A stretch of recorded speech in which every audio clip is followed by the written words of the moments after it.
자, 직무윤리 시간입니다. 세 파트로 구성이 되어 있죠. 직무윤리,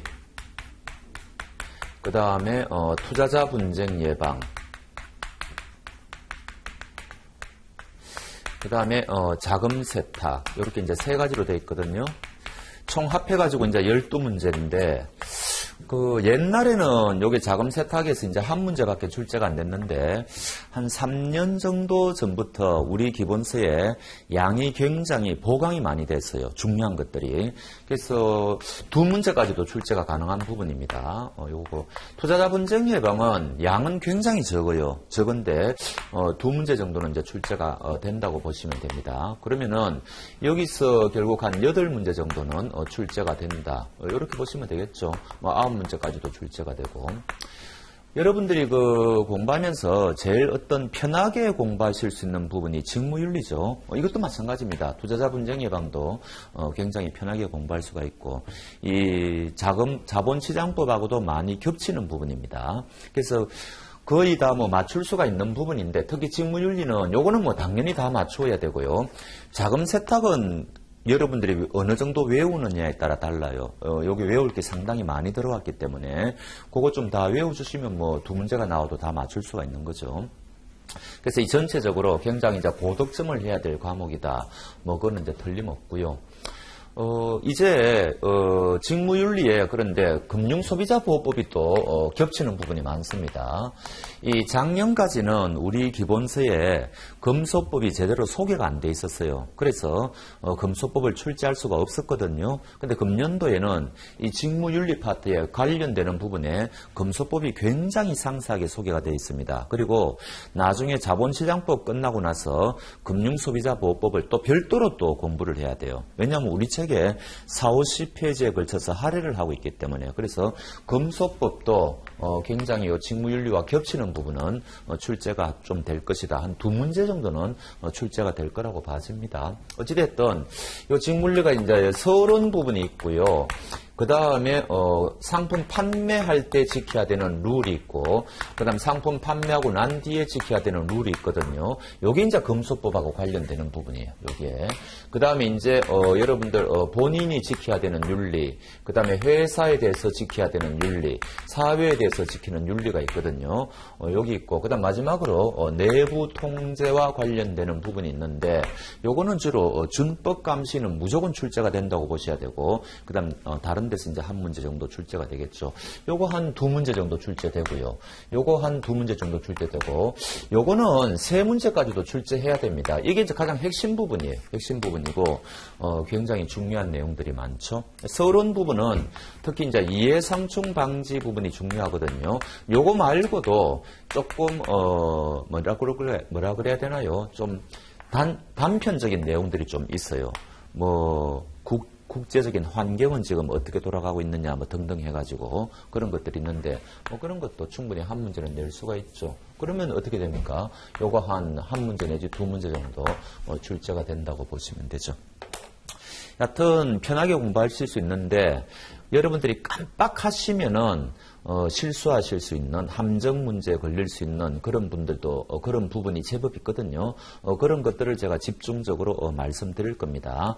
이 부분은 이렇게 출제 가능성이 있으니까 조심하시라고. 그러면은 제가 보기에는 다 맞춘다고 하면은 너무 이제 부담스럽지 않습니까? 그러면 여러분들은 최소한 제가 보기에는 10문제는 맞출 수 있을 거예요. 최소한입니다. 그 다음에 이제 운이 좋으면은 한 문제도 더 맞출 수 있고, 한 문제 정도는 의외타 문제가 나올 수가 있겠죠. 이런 것들은 한 문제 정도 틀려준다 이렇게 생각하시면 됩니다. 그러면은 충분히 여러분들이 합격하실 수 있는 그런 점수를 받을 수 있죠. 예전에는 제가 이거 할 때 이 서론 부분하고 이거 상세하게 이거 이제 어디에서 어떻게 출제가 된다 이런 출제 예상 경향이라 할까 이때까지 기출 문제라 할까 그런 거를 분석을 많이 해드렸는데 바로 그런 거는 강의할 때마다 이 부분이 굉장히 중요한 부분이다 말씀드리고 바로 강의에 들어가도록 하겠습니다. 자, 직무윤리 첫 페이지를 한번 펴보시죠. 자, 236페이지입니다. 직무윤리에 대한 이해. 이 앞부분이 보면은 법과 윤리라고 되어 있거든요. 오른쪽에 보면 그 이제 1번은 보면은 도덕적 딜레마와 윤리 기준이라고 되어 있는데 요게 하여튼 어디까지 이게 가는고 하니까 저 뒤에 가보면은 240페이지까지 요게 가죠. 그러니까 이게 한 4, 5페이지에 걸쳐 가지고 지금 법과 윤리 이게 이제 있는데 사실은 이게 우리 기본서에 들어온 지가 한 3년밖에 안 돼요. 그 이전에는 이런 파트가 없었습니다.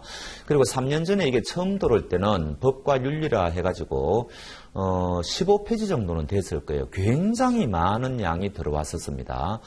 그래서 거기에 이제 한 문제 출제할 만한 게 있었거든요. 근데 그게 들어오자마자 그 다음에 그 부분이 없어져 버렸어요. 그래서 지금은 여기서 만약에 출제가 된다면 한 문제 출제할 게 있기는 있는데 240페이지에 기업윤리와 직무윤리를 비교하는 거 요거는 굉장히 출제가 유력하거든요.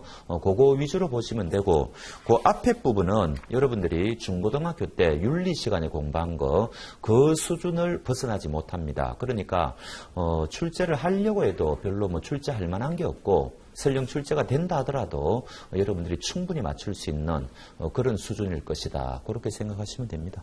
자, 강의 들어가 보도록 하겠습니다. 236페이지 1번 도덕적 딜레마 뭡니까? 우리가 항상 딜레마에 처해 있는 경우가 많죠. 이렇게 이걸 선택해야 되냐? 이거를 선택해야 되냐? 근데 그거를 선택할 때 뭔가 기준이 있어야 될 거 아닙니까?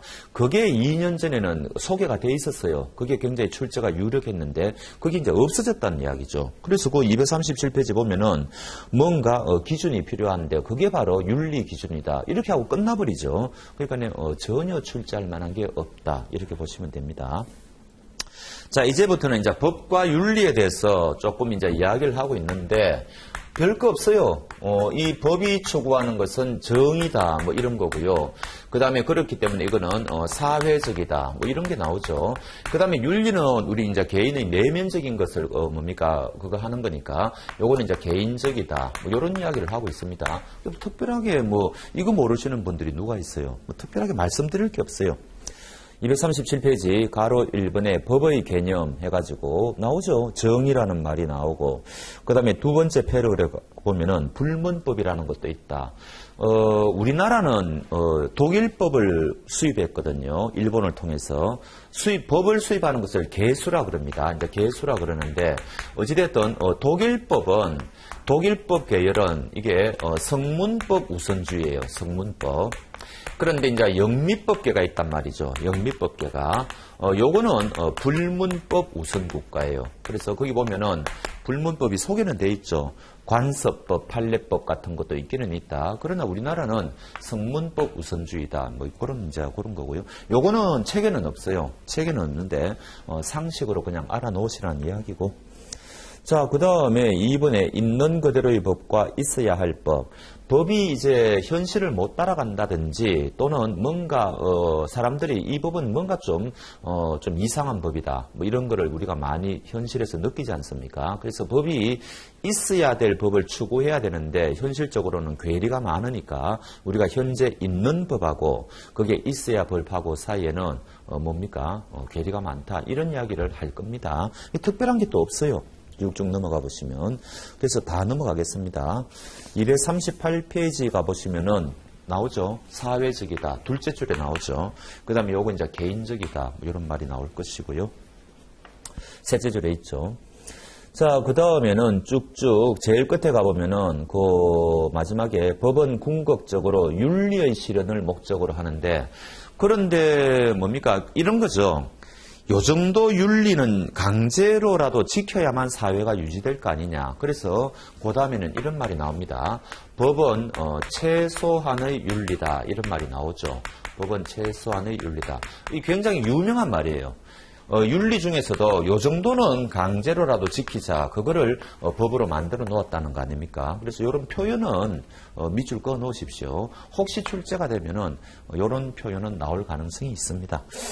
그게 가로 3번에 법적 강제와 윤리적 자율성 그래가지고 두 번째 패러그래프의 한 넷째 줄에 보면은 법은 최소한의 윤리다 이런 말이 나오죠. 그럼 법이라는 것은 강제성이 있는 거죠.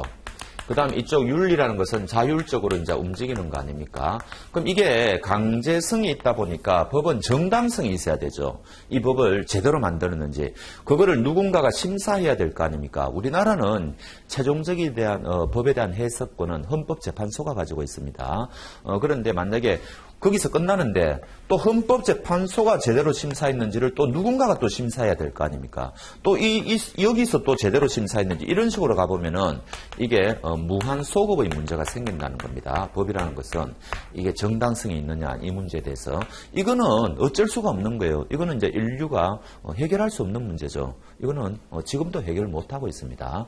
이런 문제가 있다. 이런 이야기가 쭉 나옵니다. 읽어보시면은 오른쪽에 보면은 239페이지 보면 넷째 줄에 있죠. 무한소급의 문제가 생긴다. 그러니까 우리는 이쪽을 강화시키자는 겁니다. 교육이라든지 등등을 통해 가지고 준법 정신을 내면화하면은 어느 정도 그래도 좀 그래도 극복이 되지 않겠느냐. 완전히 극복이 안 되겠지만 이런 이야기를 쭉 하고 있어요. 그러니까 뭐 이런 것들은 우리가 무슨 여기서 공부한다기보다는 우리가 그냥 상식적인 차원에서 다 알고 있는 이야기란 말이죠. 그러니까 책에 이렇게 장황하게 있으니까 우리가 그냥 넘어가기는 어렵고 그냥 이런 것들이 있다 정도만 제가 지금 말씀드리는 겁니다. 자, 그 다음에 239페이지 가로 4번에 보면은 현대사회에서 법과 윤리, 제일 밑에 보면은 낡은 법과 새로운 윤리가 충돌하는 경우가 많다. 다 여러분들이 느끼는 거죠. 얼마나 지금 시대가 급변하고 있습니까? 그러면은 법이 그 현실을 못 따라가는 거죠. 법을 빨리 만들어야 되는데 한번 법을 만들기가 쉽지가 않지 않습니까? 우리나라 국회 같은 사정을 한번 생각해 보십시오. 또 법을 바꾸어야 되는데 또 그것도 쉽게 개정을 못하죠. 그러니까 굉장히 그런 괴리 현상이 항상 발생하게끔 되어 있습니다. 그런 것들을 지적하고 있죠. 하여튼 뭐 이런 것들도 마찬가지입니다. 쭉쭉 다 넘어가고. 자, 드디어 240페이지 3번의 직무윤리와 윤리경영. 이제 출제될 만한 게 하나 나왔네요. 진짜 이런 것. 그리고 이 부분은 제가 보기에는 굉장히 출제될 확률이 유력합니다. 왜냐하면은 한번 맛배기 한번 보시겠습니까? 저 뒤에 한번 가보시죠. 365페이지 가보시면은 실전 예상 문제라 해가지고 1번부터 12번까지 지금 문제가 있습니다. 사실은 요게 한 3년 전, 그러니까 3, 4년 전에는 요 부분에 문제가 굉장히 많았어요. 한 30문제 이상 있었거든요. 근데 지금은 문제가 3분의 1로 지금 줄어든 거예요. 그러니까 요 뒤에 있는 문제는 언제라도 실전에서 출제가 될 수 있는 그런 문제들이라고 생각하시고 나중에 직무윤리가 다 끝나고 나서 여러분들이 혼자서 이거 풀어보시면 되거든요. 그런데 그 1번 문제가 뭐예요? 365페이지의 1번 문제가 우리가 지금 공부하고자 하는 기업윤리와 직무윤리를 비교하는 문제입니다. 그러니까 이런 거는 정말 출제가 유력하겠구나. 여러분들이 바로 느낄 수가 있죠. 그리고 저는 강의할 때 여기에 없는 문제, 옛날에 3년 전에 문제가 많았다 그랬지 않습니까? 그런 것도 고려해가지고 여러분들한테 이제 말씀을 드릴 겁니다. 자, 이거는 이야기예요.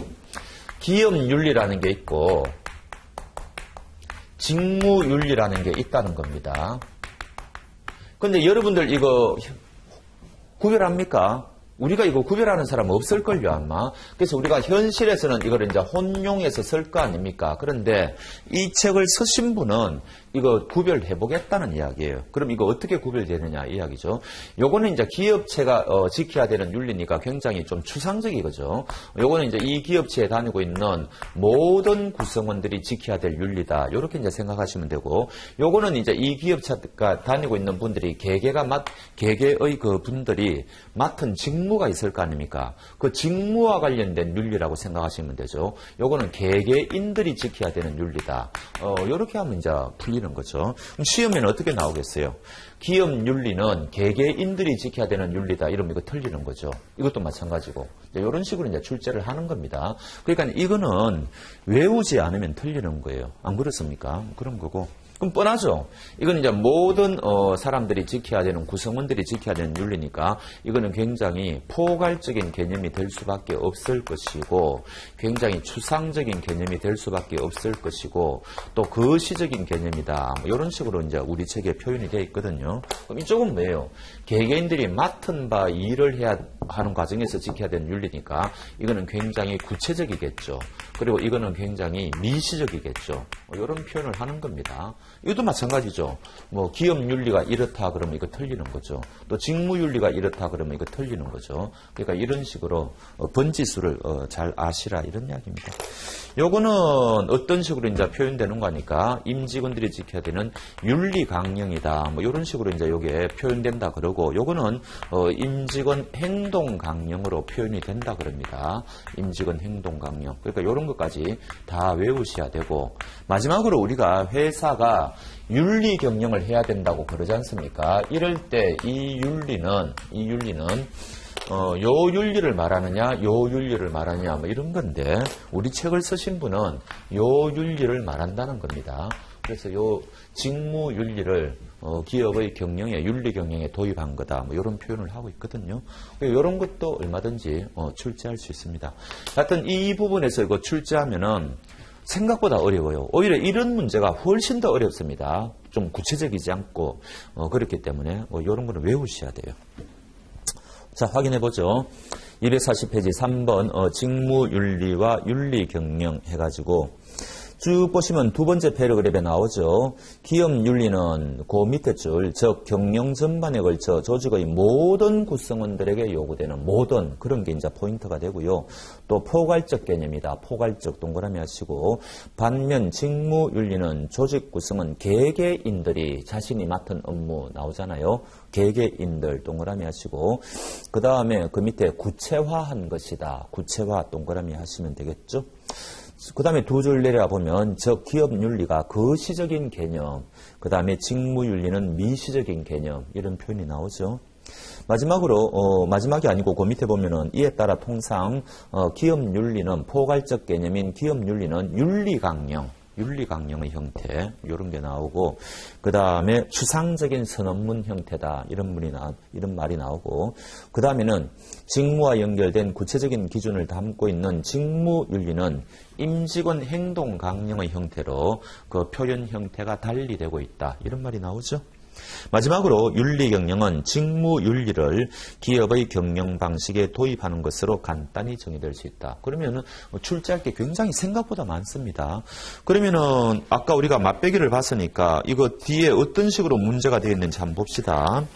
365페이지 가보시면은 1번에 적절하지 않은 거 제가 다 말씀드린 건데 2번 지문 있죠.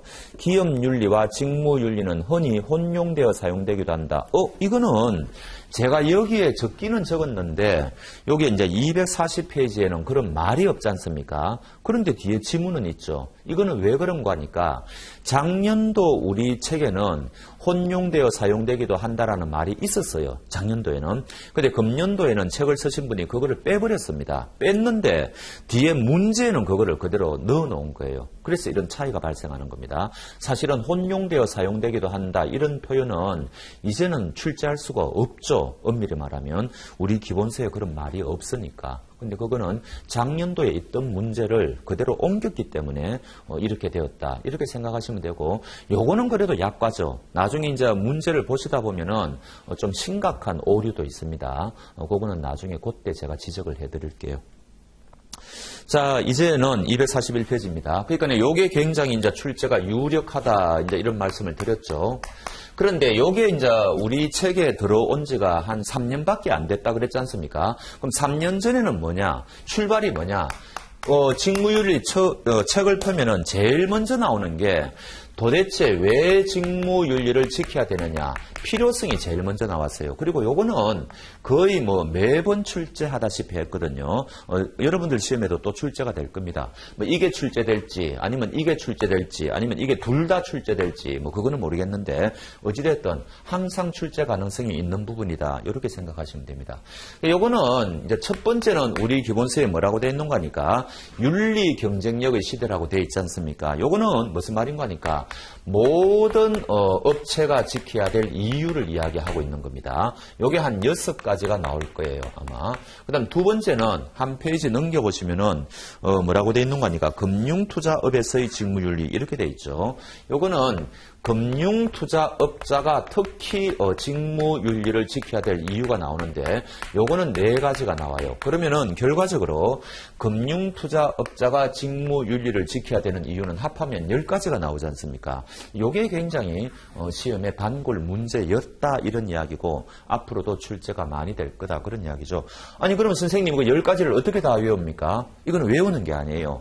9가지는 상식입니다. 상식. 그러니까 우리가 직무윤리는 생각보다 상식적인 지문이 많이 나오거든요. 그런 거는 외우는 게 아니고 물론 우리가 여러분들 혼자 읽기는 뭐 좀 그거 하니까 같이 읽기는 할 텐데 굉장히 쉬운 부분이다. 이렇게 하시면 되고 요 중에 두 번째 있습니다. 요 두 번째는 요거는 외우셔야 돼요. 요런 게 좀 어렵거든요. 그래서 거기 보면은 포함이라는 말이 나오는데 그 자리에 이제 제외라고 해가지고 많이 틀리게 내거든요.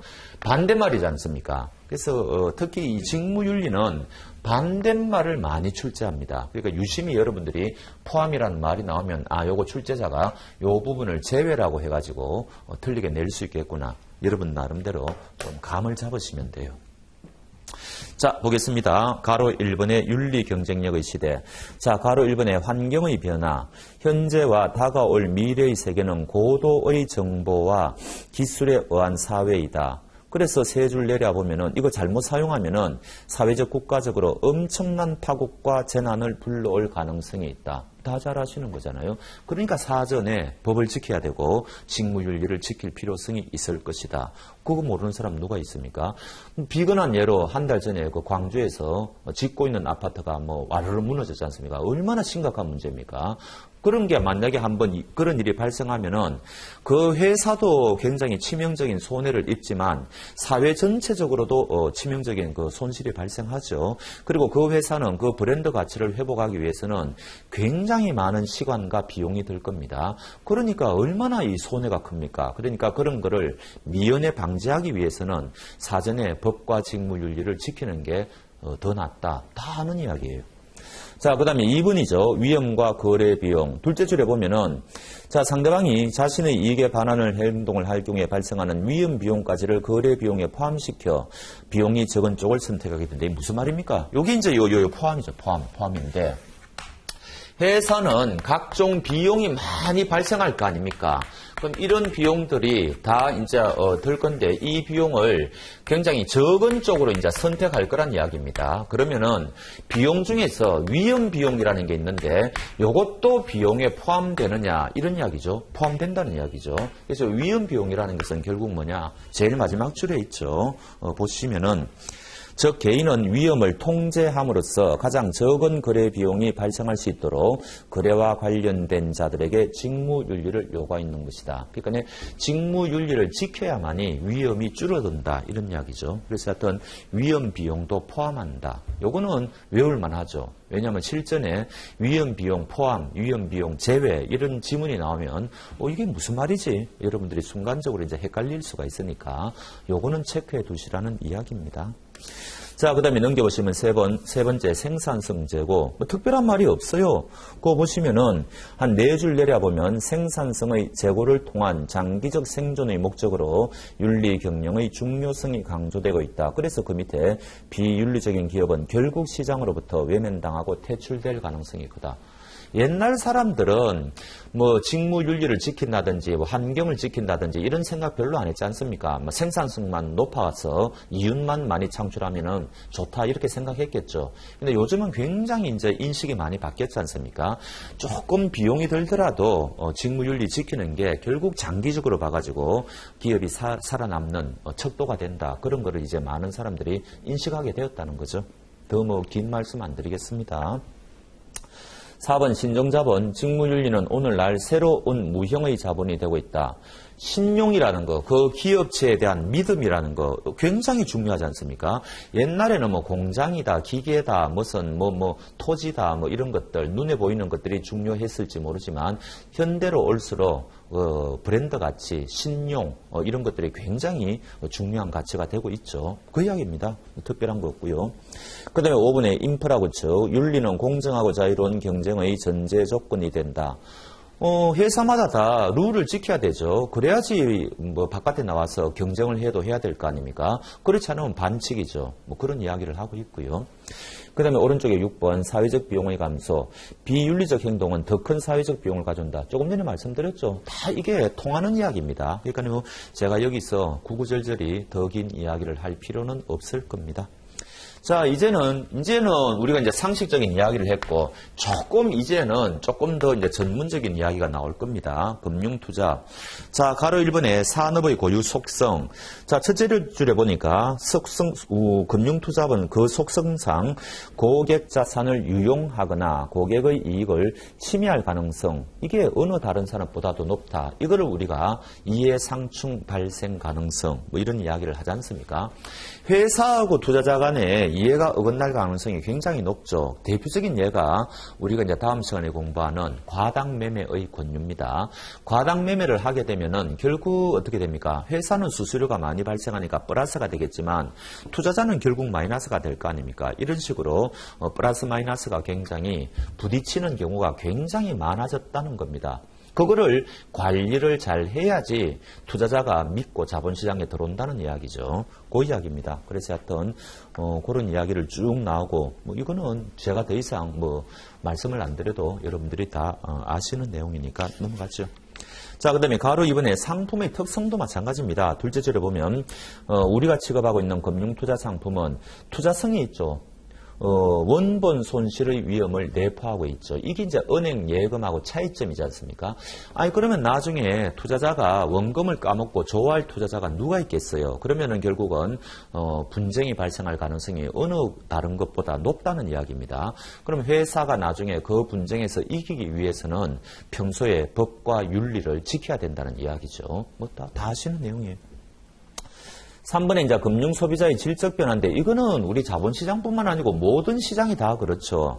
여러분들이 맛집을 간다, 여행을 간다, 등등 물건을 산다, 전부 사전에 검색을 해본다든지 다 하지 않습니까? 옛날 소비자들하고는 천냥지차죠. 그래서 소비자들이 질적으로 변화됐는데 우리 금융투자업에서는 또 특히 어떤 문제가 있는 거니까 파생상품 같은 거는 전문가들도 이해하기 어려운 복잡하고 그런 까다로운 상품들이 많이 출연이 하고 있다는 겁니다. 그러면은 일반 투자자들은 더더군다나 그 상품을 모를 거 아닙니까? 그러면 투자자 보호를 위해서는 그런 상품에 대해서 설명도 잘 해주어야 되고 그래야 될 거 아니냐 그런 이야기를 지금 하고 있는 거죠. 그게 한 네 줄 정도 내려보면 그런 말이 나옵니다. 오늘날은 전문가조차도 금융투자 상품의 정확한 내용을 파악하기가 어려울 정도로 전문화, 복잡화, 다양화되고 있다. 이런 이야기를 하고 있죠. 자, 그 다음에 4번의 안전장치. 이거는 다 마찬가지예요. 여기도 해당되고 다 해당되죠. 근데 특히, 우리 금융투자업에서 더 요구되고 있다는 이야기입니다. 고객들이 무리한 요구를 한다든지 등등 여러 가지 하여튼 그럴 경우에 법과 윤리를 스스로가 지켜야지 나중에 결과적으로는 스스로를 보호하는 안전장치가 될 거 아니냐. 다 여러분들이 또 아시는 내용이고요. 그래서 10가지입니다.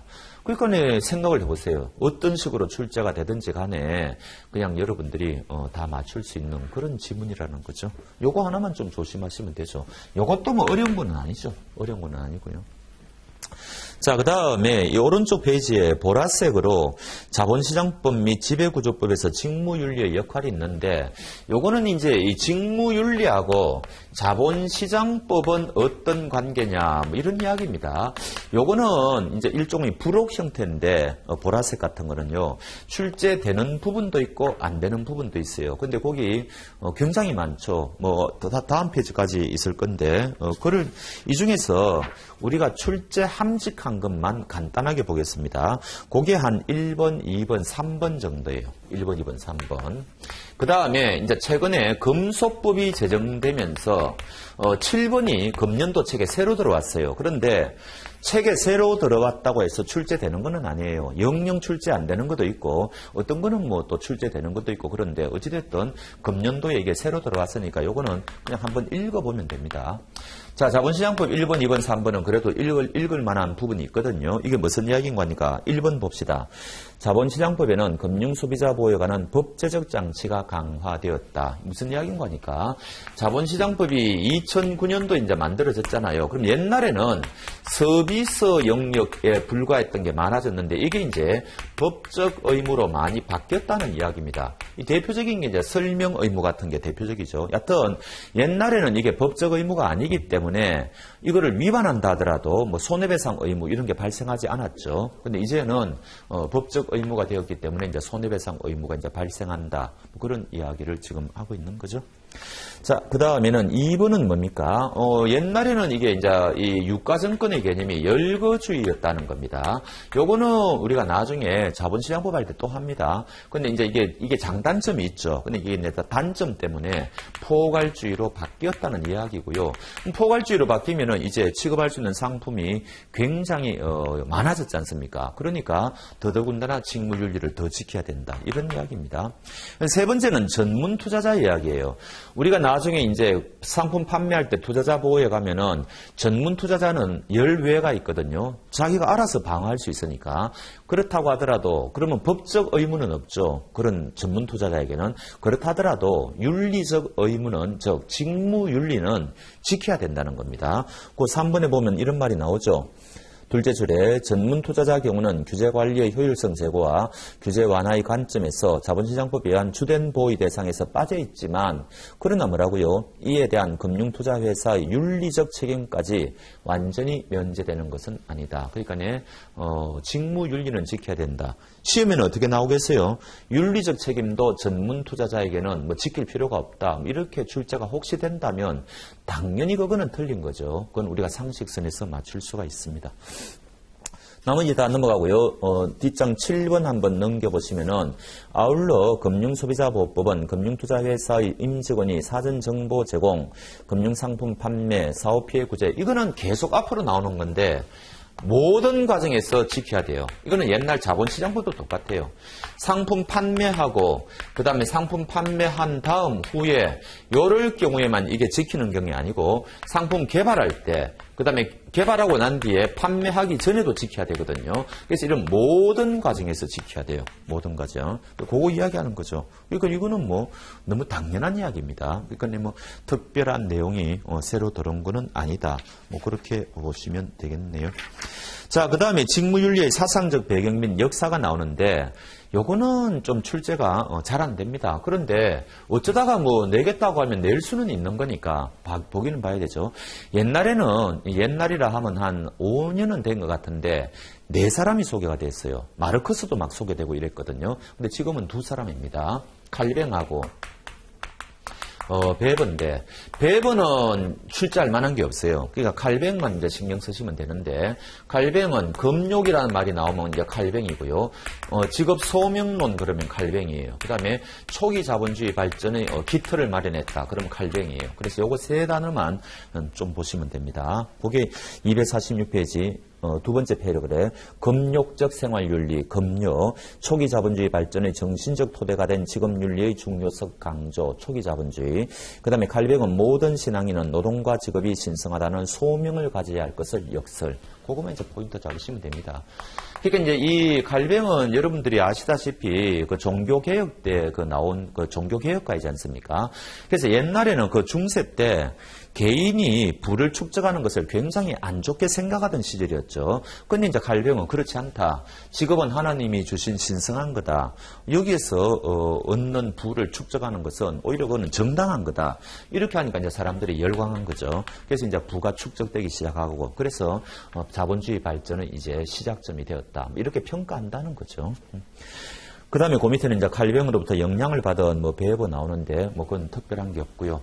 그 다음에 오른쪽 페이지는 국제적 환경이라고 되어 있는데 요거는 출제할 만한 게 한 군데 있기는 있어요. 그런데 자주 출제는 안 됩니다.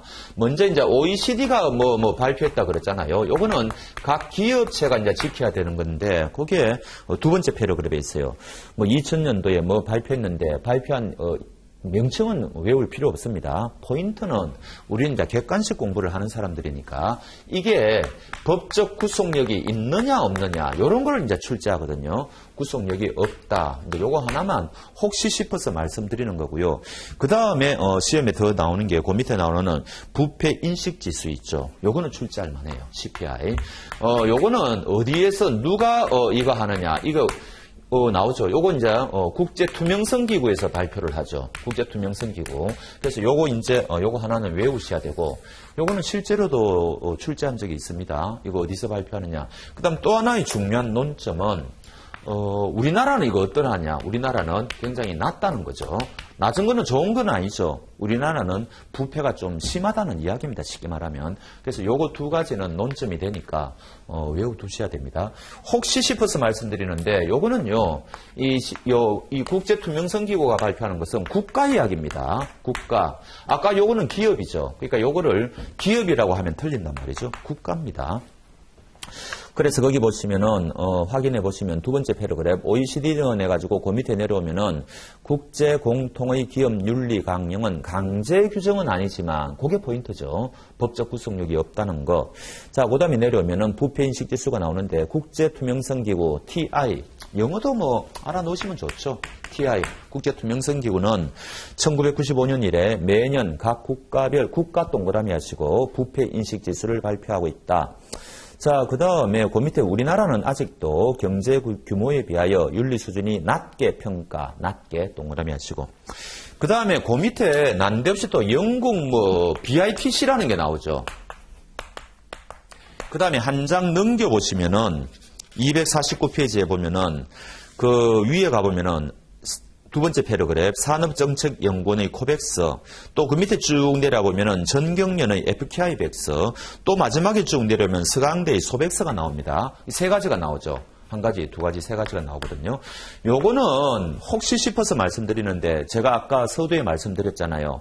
옛날 우리 기본서디에 문제가 한 30몇 문제 있던 시절이 있다 그랬지 않습니까? 거기에는 이게 문제로 실려 있어요.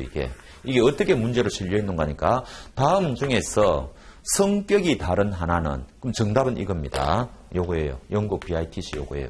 요거는 기업이 사회적 책임을 다하느냐, 요거를 측정하는 지수고, 나머지는 그게 아니에요. 부패 인식 지수를 측정하는 거거든요. 그러니까 혹시 우리가 이제 만전을 기하기 위해서 혹시 이런 문제가 만약에 나오면은 정답은 영국 BITC의 CR 인덱스라더라. 외우십시오. 우리는 이게 뭔지 모릅니다. 뭔지 모르지만 여하튼 이게 기업의 사회적 책임을 측정하는 거라고 하니까 그냥 혹시 이런 문제 대비는 하자 이런 이야기죠.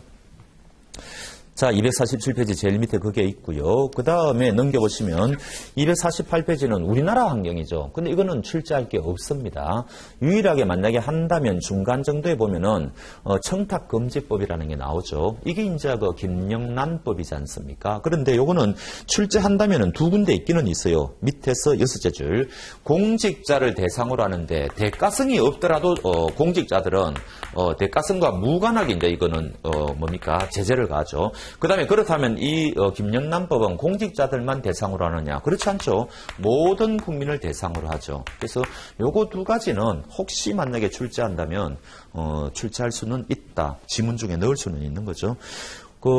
그게 있죠. 밑에서 넷째 줄이죠. 청탁금지법은 단순히 공직자 등에게만 국한된 것이 아니라 일반 국민 전체를 적용 대상으로 하고 있다는 점에서 그 영향력이 매우 크다. 이런 말이 나오고 있죠. 자, 오른쪽에 4번 사회적 책임 내용이 없습니다. 넘어가셔도 되고. 자, 그 다음에 250페이지 직무윤리의 적용 대상이 나오는데 요거는 굉장히 고전적인 문제예요. 그러니까 언제라도 출제할 수 있다는 이야기입니다. 기출문제도 당연히 있고요. 근데 너무 쉬운 부분이에요. 누가 이거 직무윤리 지켜야 되느냐. 이게 첫 번째 포인트고, 그 다음에 누구를 대상으로 지키는가. 이게 포인트거든요. 근데 누가의 부분에서는 과연 지금 이 사람이 계약관계가 무효다. 먼저 어제 그만뒀다든지, 그런데도 지금 일을 하고 있다는 거죠. 또는 이 사람이 지금 무보수로 일을 하고 있다든지, 또는 이 사람이 하루 1일 알바한다든지 등등 여러 가지 다양한 사람들이 있을 거 아닙니까? 그렇지만 이런 사람들이 현재 와가지고 직무행위를 하고 있다면은 당연히 직무윤리를 지켜야 되겠죠. 지킬 필요 없다 그러면 틀리는 거니까 그건 누가 봐도 이거는 맞출 수 있는 그런 문제죠. 포인트는 이거예요. 누구를 대상으로 하느냐? 당연히 고객을 대상으로 하는데 아직 계약을 맺지 않은 고객을 우리는 이제 잠재적 고객이라고 하는데 잠재적 고객에 대해서도 직무윤리를 지켜야 되느냐? 지켜야 되는 거죠. 이게 포인트예요. 출제하면 여기서 낼 겁니다. 왜냐? 아까 여기 있잖아요. 개발, 판매하기 전에도 지켜야 된다 그랬잖아요. 이 사람들이 바로 잠재적 고객이죠. 그러니까 잠재적 고객에 대해서도 직무윤리를 지켜야 된다. 그게 포인트입니다. 확인해 보죠. 251페이지 보시면은 둘레 다섯째 줄 따라서 회사와 정식 고용관계에 있지 않은 자나 무보수로 일하는 자도 직무윤리를 준수하여야 하며 아직 아무런 계약관계를 맺지 않은 잠재적 고객에 대해서도 직무윤리를 준수하여야 한다. 이게 이제 포인트라는 거죠. 그 밑에 이제 직무윤리의 성격이 나오는데 전혀 내용이 없습니다. 넘어가셔도 되고 물론 저는 이제 시험 적합성을 이야기하는 거고 여러분들 중에 궁금하신 분들은 읽어보십시오. 252페이지 마지막에 3번의 직무윤리의 핵심이 나오는데 제일 밑에 보면은 2대 핵심 원칙이 나오거든요. 요거는 굉장히 중요한 건데 이거는 여기에서 공부하는 게 아니고 다음 시간에 보시면은 257페이지에 그림으로 이게 나와 있습니다. 거기서 공부하는 게 훨씬 좋으니까 이번 시간에는 여기까지 하도록 하겠습니다. 네, 수고하셨습니다.